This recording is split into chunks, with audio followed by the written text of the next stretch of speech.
Step away from the lake, sir, and keep your hands where we can see them." The deputy's voice carried across the water just as the last strip of sunset disappeared behind the Cedar Ridge. Red and blue light rolled over Silver Creek Lake, flashing across my canvas tent, my old aluminum coffee pot, and the weathered wooden sign my father had planted beside the shore 32 years earlier. The night had smelled like pine smoke and cold water until the patrol cars arrived. Now the air carried exhaust, damp gravel, and Vanessa Whitmore's expensive perfume. She stood 10 feet behind the deputies in a cream-colored jacket, holding her phone upright as if she were filming the ending of a movie she had written herself. "That's him," she said. "He refused to leave our private lake. I want him removed before he causes more trouble." I raised my hand slowly, not because I was afraid, but because I knew exactly what those deputies needed from me. A calm subject, a clear view, no confusion. The younger deputy stepped closer, one hand resting near his radio. His nameplate read Cole. I recognized the name, though he clearly did not recognize me beneath the faded ball cap, gray flannel shirt, and 2 days of stubble. "Sir, what's your name?" he asked. "Daniel Mercer." Vanessa gave a sharp little laugh behind him. "He's lying about everything else, too. He claims he owns this place." The fire cracked softly at my back. Somewhere beyond the reeds, a bullfrog answered. I looked past Deputy Cole toward the white Lexus parked crooked across my gravel access road. Its headlights washed over a freshly cut chain lying beside the gate. That chain had been locked when I arrived 3 hours earlier. I had noticed the bright metal scar where bolt cutters had bitten through it, but I had said nothing. "Not yet. Do you have identification, Mr. Mercer?" Cole asked. "Front pocket," I said. "May I reach for it?" He nodded. Vanessa stepped closer before I could move. "You don't need his identification. The HOA has already verified that this is community property. He's trespassing. Just arrest him and let our attorney handle the rest." Cole turned slightly. "Ma'am, I need you to stay back while I speak with him." Her smile tightened. Her fingers went white around the phone. "I know the sheriff personally," she said. "He'll be very interested in how long this is taking." I almost smiled, but the old lessons held. My father used to say that impatient people reveal more in 5 minutes than careful people reveal in 5 years. So I stayed quiet and let the body camera record her voice, the cut chain, the missing boundary marker, and the blue HOA folder tucked under her arm. Cole looked back at me. "Mr. Mercer, she says you threatened residents and refused to leave after being warned." "I told them this was private land," I said. "Because it is." Vanessa scoffed. "Our residents have used this lake for 6 years. Using something doesn't make it yours." Her expression hardened. "The county map says otherwise." That caught my attention. The wind shifted, carrying the bitter smell of fresh printer ink from the documents in her folder. I glanced toward the tree line, where a tiny red light blinked once from the trail camera my father had mounted years ago. Still running. Still watching. Cole reached for his radio. "Dispatch. Run Daniel Mercer and verify the parcel at Silver Creek Road." Static answered first. Then a dispatcher's voice came through, suddenly more careful than before. Cole listened, looked at me, and straightened. Vanessa kept talking, still certain she controlled the scene. "Deputy, I expect this man off HOA property tonight." I met Cole's eyes and spoke quietly. "Before you decide whose property this is, ask dispatch who signs your commission papers." 3 hours before Deputy Cole stood beneath the flashing lights, Silver Creek Ranch had been quiet enough for me to hear minnows breaking the surface near the reeds. I had turned off the county radio in my truck before opening the gate. The last thing I wanted that evening was another budget dispute, another staffing report, or another call from someone who believed a badge made every problem mine. July 12th had belonged to my father for 18 years. Every summer on that date, I drove the 27 miles from the sheriff's office to the ranch, pitched his old canvas tent beside the lake, and brewed coffee in the dented aluminum pot he had carried since the 1980s. The ritual was simple. No uniform, no meetings, no speeches, just cedar smoke, still water, and the land he had taught me never to take for granted. The western pasture glowed copper beneath the evening sun as my tires rolled over the gravel road. Dust drifted behind the truck and settled on the weathered fence posts. I noticed the first problem before I reached the shore. The chain on the outer gate hung loose, its newest link sliced clean through. Bright steel showed beneath the rust, and 2 deep marks curved across the metal. Someone had used bolt cutters recently. I lifted the broken chain, felt its rough weight in my palm, and set it beside the gate without touching anything else.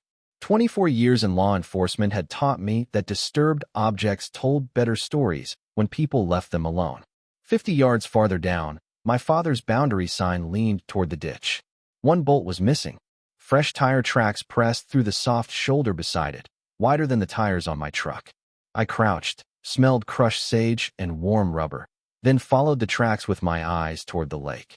They disappeared near a row of new blue markers driven into the ground.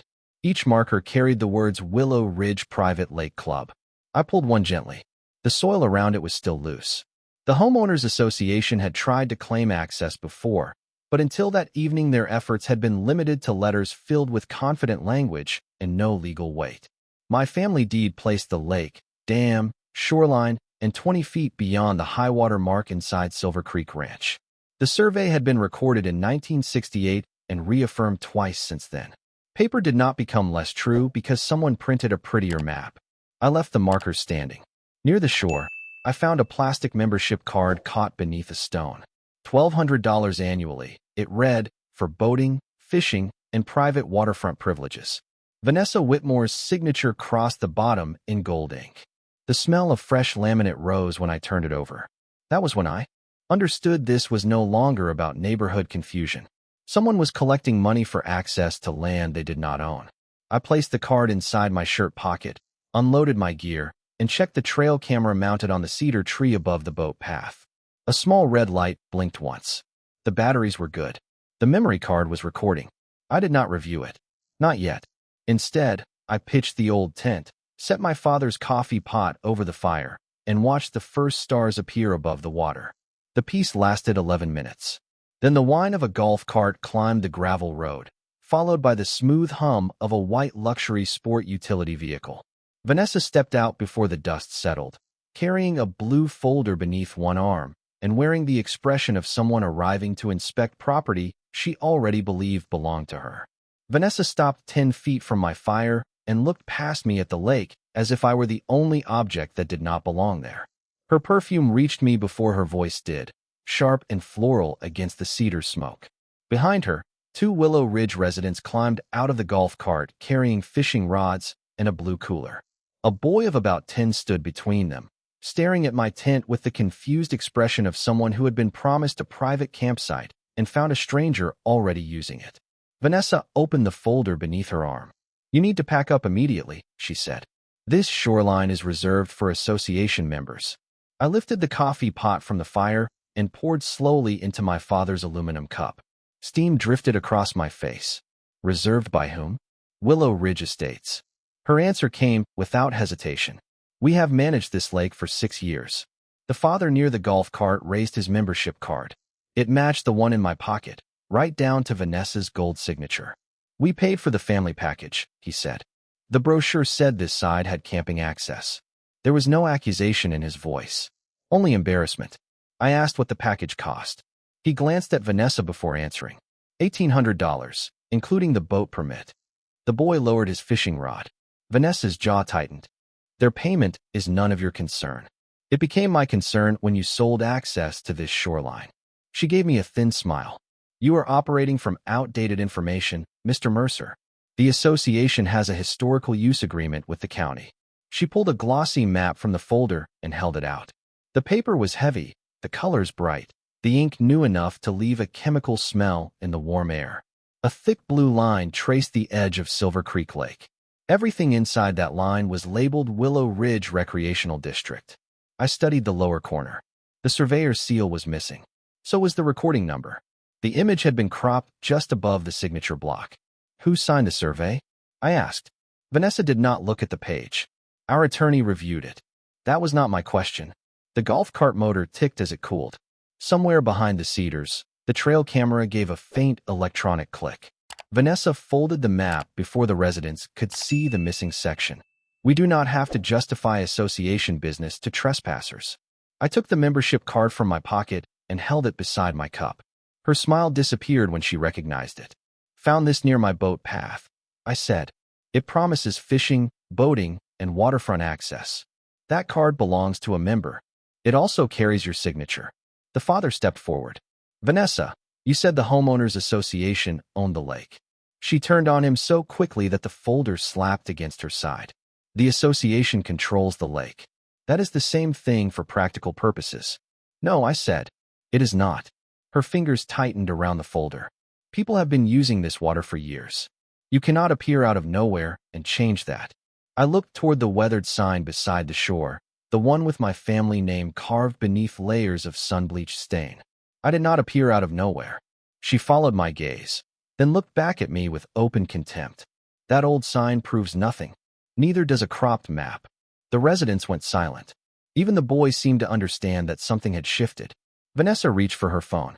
I am giving you one final opportunity to leave voluntarily. I set the cup on a flat stone and heard the metal ring against it. Before you make that call, you should ask your attorney to read the deed. She pressed the screen with one polished fingernail. I do not need permission from a man camping illegally on association property. Then she raised the phone to her ear and began describing me to the emergency dispatcher as armed, unstable, and threatening families near the water. Vanessa's voice changed the moment the dispatcher answered. The sharp edge disappeared, replaced by a trembling softness that sounded practiced. Yes, I am at Silver Creek Lake, she said. There is an unknown man refusing to leave. He has a firearm, and there are children present. I watched the father pull his son closer, not because of me, but because he had just heard the situation rewritten in real time. My hunting rifle was unloaded, secured in a canvas case beside the tent, and had never left the ground. Vanessa knew that. She had seen it when she arrived. Has he threatened anyone? The dispatcher asked through the speaker. Vanessa looked directly at me. He said we would regret coming here. I had said nothing of the kind. The fire hissed as a drop of coffee spilled onto the coals. I could smell scorched grounds beneath the cedar smoke. Ma'am, move everyone to a safe location and do not approach him. Vanessa ended the call and immediately began directing the residents toward the golf cart. You heard them. We need to clear the area. The father did not move.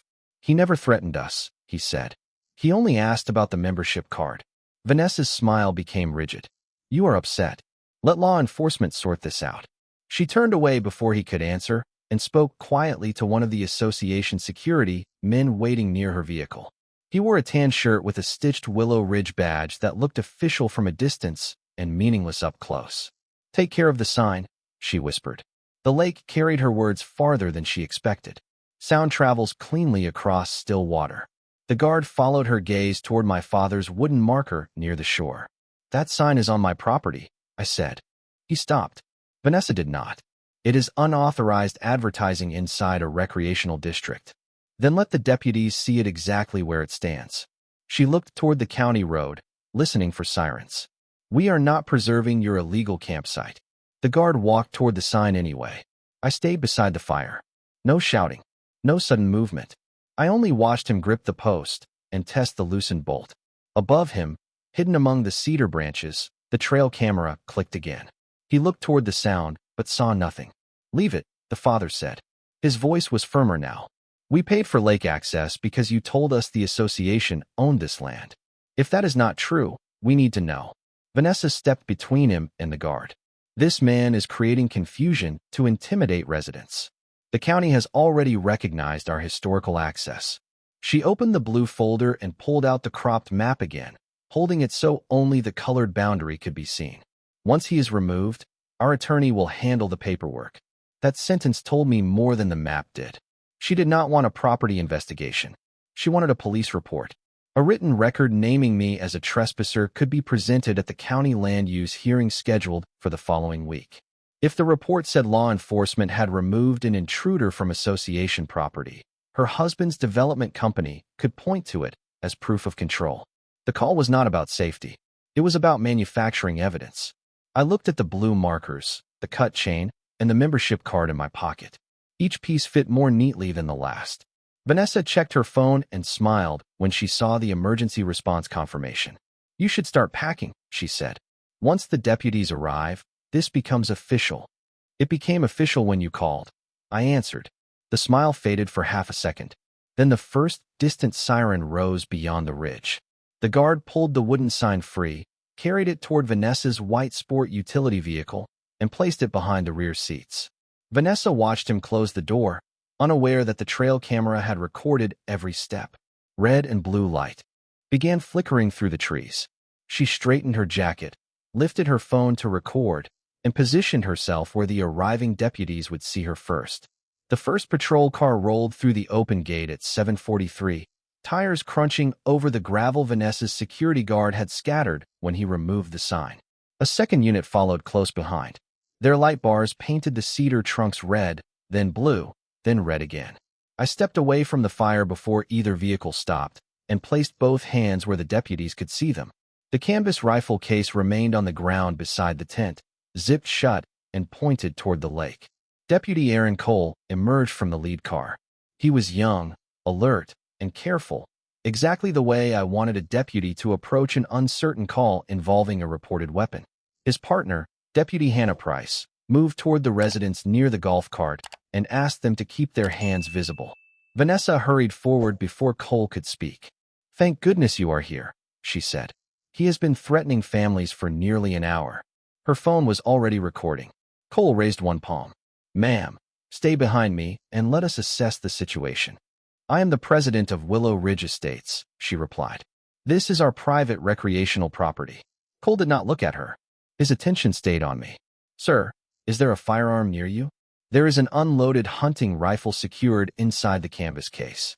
"Do not reach for it." "Understood." The cool air pressed against the sweat beneath my collar. Smoke moved low over the water, mixing with the smell of hot brakes and engine exhaust. Deputy Price spoke with the father and his son, while Vanessa continued feeding Cole details he had not requested. She claimed I had blocked the boat path. I had not. She claimed I had waved the rifle at residents. It had never left the case. She claimed association security had ordered me away several times. Her own guard stared at the gravel and said nothing. Cole asked whether anyone had been injured. Vanessa paused, then said, "Not yet." That small addition was meant to create urgency. Instead, it made the father shake his head. "Deputy," he said from beside the golf cart, "that man never threatened us. He asked what we paid for access." Vanessa turned sharply. "You are confused because this has been stressful." "I know what I heard," he answered. Cole glanced at the camera mounted on his chest, then toward the white sport utility vehicle. The rear hatch had not closed completely. A strip of weathered wood showed through the gap, and the carved edge of my family sign caught the flashing lights. I said nothing. Evidence becomes stronger when the person collecting it discovers it without help.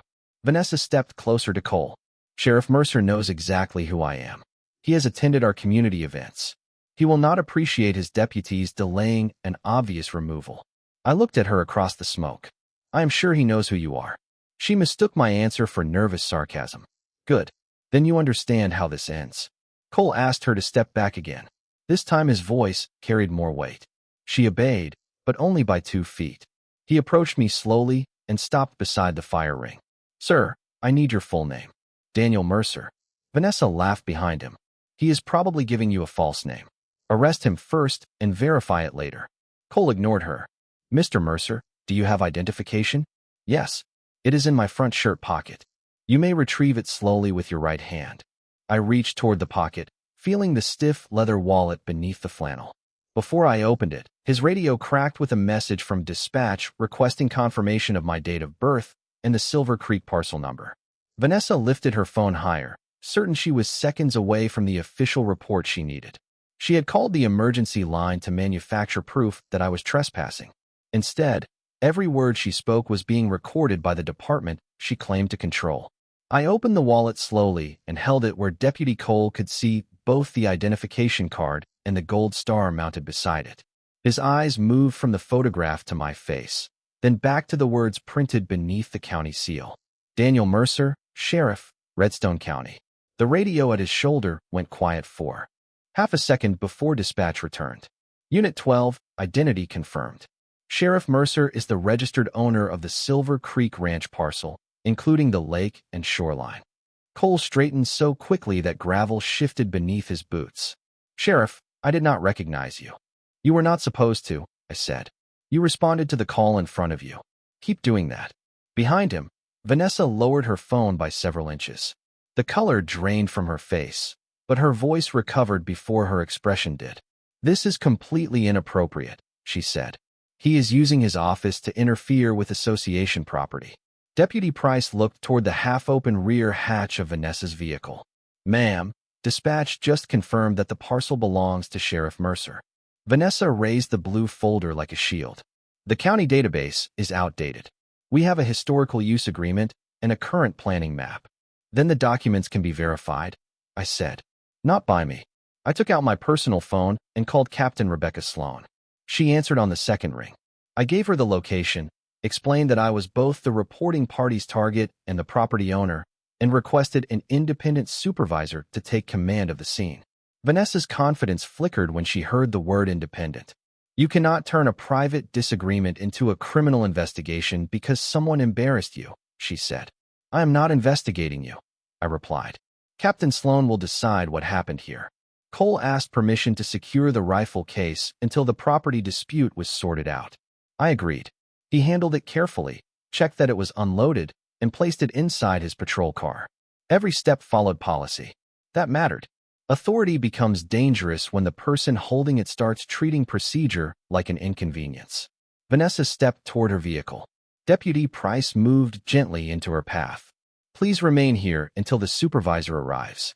I have a board meeting, Vanessa said. You are delaying official association business.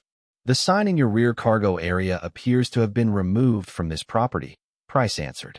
We need to document it. Vanessa looked at the hatch as though she had forgotten the sign was visible. Her security guard shifted near the golf cart, rubbing his palms against his tan uniform pants.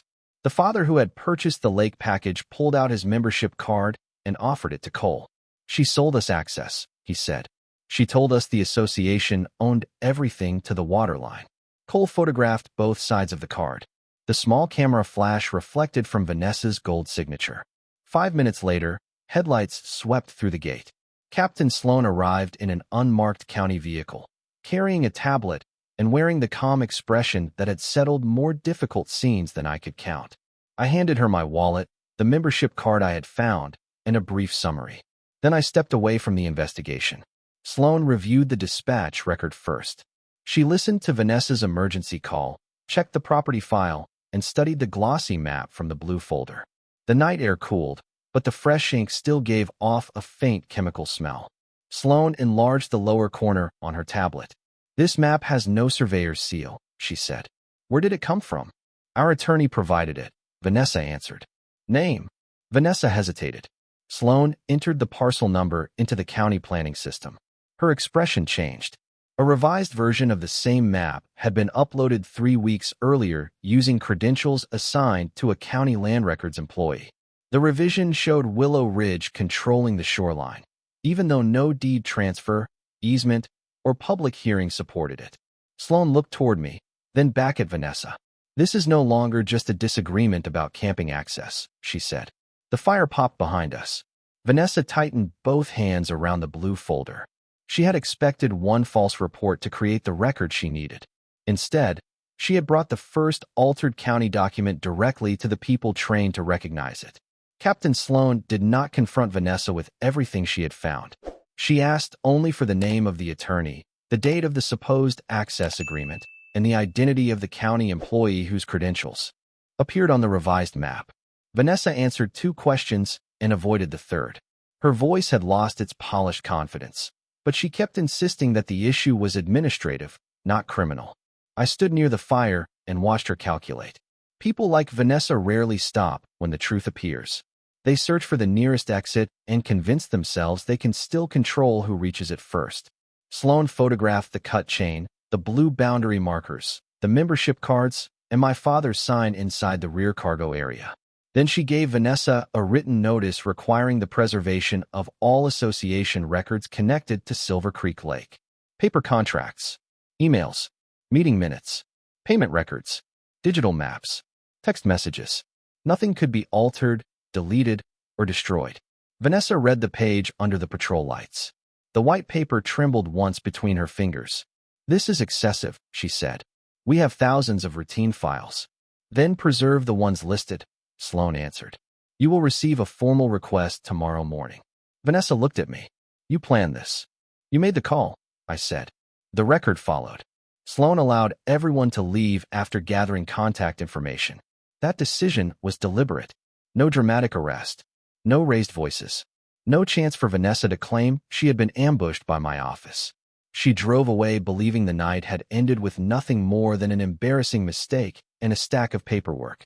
Her white sport utility vehicle disappeared beyond the gate, leaving dust suspended in the flashing lights. At 8:26, the father who had purchased the family lake package received an email from Willow Ridge Estates announcing an emergency board meeting for 9:15. The subject line read, "Urgent Records Compliance Review." He showed the message to Sloan before leaving. She read it twice, then looked toward me. That was fast. "She is not calling them together to preserve records," I said. "She is calling them together to decide which records should stop existing." Sloan requested an emergency preservation order from the county judge on duty. By 10 o'clock, the signed order had been delivered electronically to the association, its property management company, and the cloud service hosting its records. The order required automatic retention of deleted files and prohibited account changes. Vanessa did not know the cloud archive had already been frozen. At 10:17, the Willow Ridge board meeting began inside the clubhouse 3 miles from the ranch. The room smelled of lemon cleaner and stale coffee. Vanessa sat at the head of the table beneath a framed photograph of the neighborhood entrance. 6 board members joined her, along with her husband, Mark Whitmore. He carried a black leather portfolio and spoke as though the problem were only bad organization. "We need to remove duplicate drafts," he said. "Anything unofficial creates confusion." Vanessa opened the same blue folder she had carried to the lake. "The sheriff is turning a property misunderstanding into a political spectacle. We need one clean record showing continuous association control." One board member asked whether deleting older maps would violate Sloan's notice. Vanessa answered without pausing. "We are not deleting evidence. We are correcting administrative errors." The meeting room camera captured her exact words. So did the association's automatic audio transcript. Then Mark instructed the property manager to erase earlier shoreline surveys, cancel the Lake Club payment ledger, and remove emails mentioning the county hearing. Each command entered the cloud system. Each attempted deletion created a preserved copy with a timestamp and username. At 11:03, Sloan called me from her vehicle outside the clubhouse. Rain had begun tapping softly against her windshield. "They just tried to delete 47 files," she said. I looked across Silver Creek, where the final coals glowed beneath my father's coffee pot. "Good," I answered. "Now we know which files matter most." By 9 the next morning, the 47 deleted files had become the center of the case. Captain Sloan obtained the archived copies, and every document pointed in the same direction. The original survey placed the shoreline inside Silver Creek Ranch. The first association map showed no lake access at all. Then, 6 months earlier, a revised version appeared with a new blue boundary and no supporting deed. 3 weeks after that, Mark Whitmore's development company began advertising new homes with private lake privileges. The timing was too clean to be accidental. Sloan transferred the records to the district attorney and requested an independent financial review. I stayed out of every interview, every warrant request, and every charging decision. My name remained on the deed, but it did not belong on the investigation. At noon, the county scheduled a public land use hearing inside the courthouse annex. The room smelled of old carpet, copier toner, and coffee that had been sitting too long on a warming plate. Residents filled every chair. Some carried membership cards. Others carried closing packets for homes they had purchased because the sales brochures promised permanent access to Silver Creek Lake. Vanessa sat at the front table in a navy suit, her blue folder closed beside her. Mark sat next to her with both hands folded over the black leather portfolio. For the first time since I met her, Vanessa did not speak before she was invited. The county clerk entered the original 1968 survey into the record. The sealed map showed my family boundary extending 20 feet beyond the high-water mark. Next came the trail camera footage. The screen showed Vanessa's security guard cutting the chain, removing my father's sign, and loading it into the white sport utility vehicle. The room went silent except for the projector fan. Deputy Cole's body camera followed. Vanessa's own voice filled the room as she claimed the association controlled the lake, admitted residents had used it for 6 years, and demanded a police report declaring me a trespasser. Then the emergency call played. Her description of threats and danger did not match a single witness statement or frame of video. The father from the campsite testified that I had remained calm and that Vanessa had sold his family access she did not own. He placed his membership card on the evidence table. Gold ink flashed beneath the ceiling lights. The financial examiner presented the payment ledger. Vanessa had tried to erase. Willow Ridge had collected more than $280,000 in lake fees. A portion had been transferred to a marketing account controlled by Mark's company. Finally, Sloan displayed the cloud audit. 47 deletion attempts, each one stamped with a time, username, and device address. Vanessa stared at the table as her own meeting transcript appeared on the screen. We need one clean record showing continuous association control. Her words hung in the room longer than any accusation I could have made. The district attorney stood and announced that the evidence supported charges related to false reporting, property interference, fraudulent collection of fees, alteration of public records, and attempted destruction of evidence. Sloan approached Vanessa with a written order and asked her to stand. The soft metallic click of the restraints closing echoed across the annex. It sounded almost identical to the broken chain I had lifted from my gate the evening before. Mark was served separately and escorted to another room for questioning. No one cheered. The residents simply watched as the people who had sold them a lie were finally required to answer for it. I looked at my father's restored sign leaning against the evidence wall and understood something he had tried to teach me years earlier. Truth rarely enters a room with noise.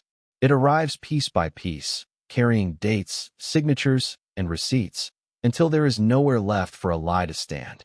3 months later, Silver Creek looked the way it had before anyone tried to turn it into a sales feature. The blue association markers were gone. My father's wooden sign stood upright again beside the shore, its old carved letters darkened with fresh oil. The broken chain had been replaced with a heavier one, but I left the gate open on Saturdays. That choice surprised people. After everything Willow Ridge had done, most residents expected me to close the lake and keep everyone out. I could have. The deed gave me every legal right to do it. But the families who bought those memberships had been lied to just as surely as I had. Punishing them would have made the property mine and the injustice permanent.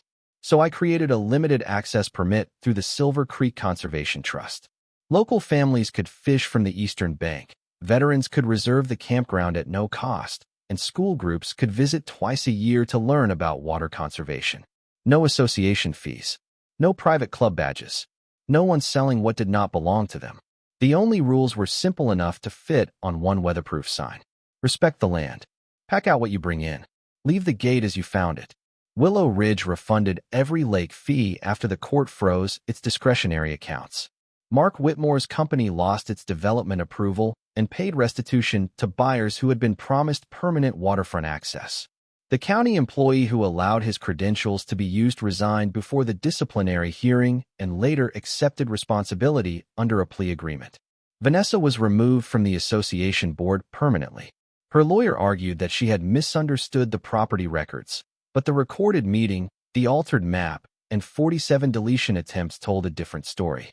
The court ordered restitution, community service, and several years of supervised probation. More important to the neighborhood, she was barred from managing association funds or holding a board position again. The white sport utility vehicle disappeared from the roads around Silver Creek. In its place, I started seeing pickup trucks with tackle boxes, minivans carrying folding chairs, and one faded station wagon driven by the father who had shown Deputy Cole his membership card. His son caught his first largemouth bass from my dock in early October. The boy held it carefully for a photograph, then released it back into the water. His father thanked me 3 times. I told him once was enough. On the first anniversary of my father's passing after the case ended, I returned to the same campsite alone. The evening air smelled of cedar and damp earth. I set the old canvas tent beside the water and placed the aluminum coffee pot over a small fire. Across the lake, children laughed near the public fishing bank. Their voices carried through the reeds, softer than the sirens I remembered and better than silence. Deputy Cole stopped by near sunset, out of uniform and carrying a bag of coffee beans from a shop in town. He still apologized for not recognizing me that night. I told him recognition was never the test. The test was whether he followed the facts when someone powerful demanded a shortcut. He had passed. We sat beside the fire until the sky turned black and the first stars appeared over the ridge. My father used to say land reveals the character of the people standing on it. Some see a legacy to protect. Some see a community to serve. Others see only something they can claim, package, and sell. Vanessa believed authority was a phone call, a title, and a confident voice. She learned that real authority does not need to manufacture fear. It keeps records, respects boundaries, and waits for the truth to catch up. She called my deputies because she thought a badge was something you borrowed to frighten people. She never understood that justice was already listening, already recording, and already standing on the land she tried to steal. If you believe smart, patient justice always deserves the final word, subscribe to the channel and join us for the next story.